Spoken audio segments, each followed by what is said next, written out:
Hi friends, customer ఈరోజు Samsung S23 mobile తీసుకొచ్చారు. Charging పెడితే సింబల్ ఒకటే వస్తుంది, మొబైల్ అయితే ఆన్ అవ్వట్లేదు 100%. మనకు చూడండి, ఇందులో కూడా 0.4 0.5 వస్తుంది ఫస్ట్ కేబుల్. ఇదిగోండి,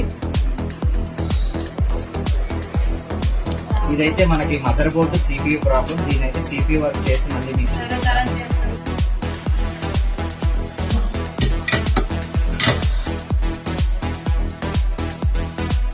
S23 మొబైల్ ఇందాక డెడ్ అయిపోయింది కదండి, అదైతే మనం CPU అండ్ ర్యామ్ కూడా తీసి వేసాము. డబుల్ డెక్కర్ ఇది మొబైల్.